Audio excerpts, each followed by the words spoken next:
all ng aming pagbubulungan na sulok. Go!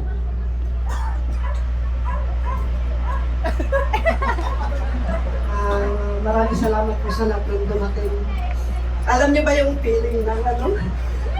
Yung sobrang saya. Pahiga ka. Ganito nararamdaman ko. Kaya ano, ako kasi lumaki lang dito sa liyan ng palengke, luto na bata. Kaya sa ganitong eksena, talagang parang hindi ko kaya, pero pipilitin ko. Nagpapasalamat ako sa mga dumating at mga dadating pa.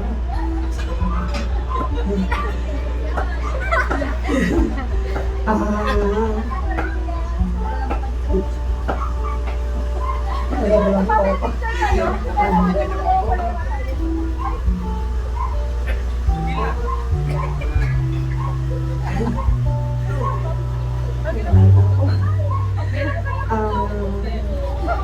Nung kasing una talagang hindi ko kaya ganitong bagay. Kaya nung dumating sa buhay namin ng Shell, parang naging makulay ang buhay.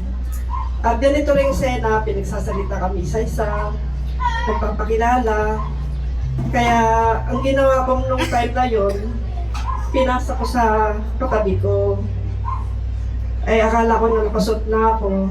Pagtapos nila lahat magsalita, binigay ulit sa akin. Kaya nung nangyari, ginaya ko na lang yung sinabi ng kapatid ko. Sabi ko, ako po si May. Hindi pala si May. Mars po ako. Asawa po ni Joey. Hindi po ako scholar, pero piling scholar na rin. Hindi ako sinabi ko, pero nakakaba. Simple-simple na lang magsalita. At ang puso ko ngayon ay puro nagpasalamat sa Panginoon. Kaya wala akong masabi sa kanya kundi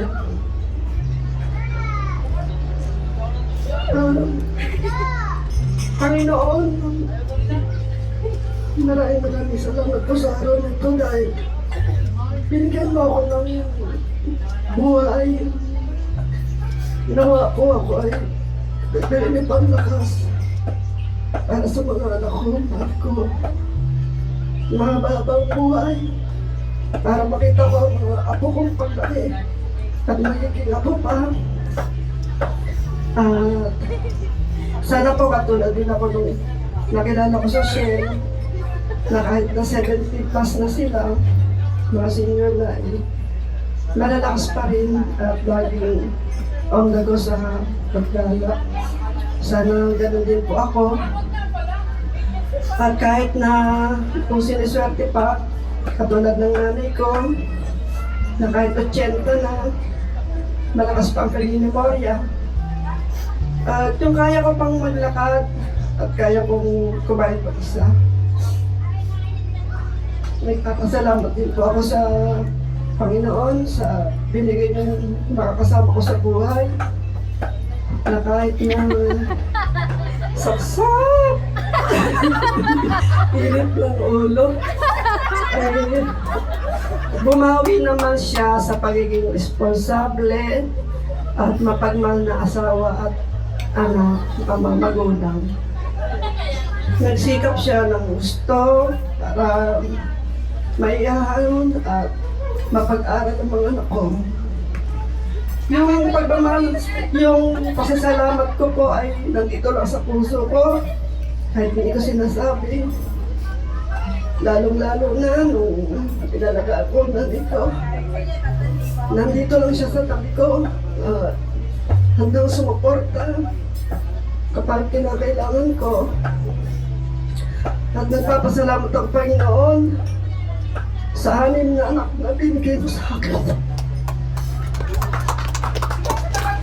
Lahat sila ay kapagmahal sa magulang.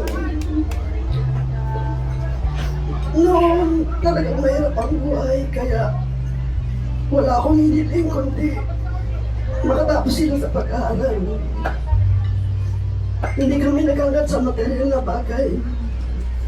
Kaya kao sa awa at gabay mo ay ang mga anak ko ay nagtiis at nagsikap para sa kanilang mga pangarap. Pinilit nilang abutin sa gabi mo, Panginoon.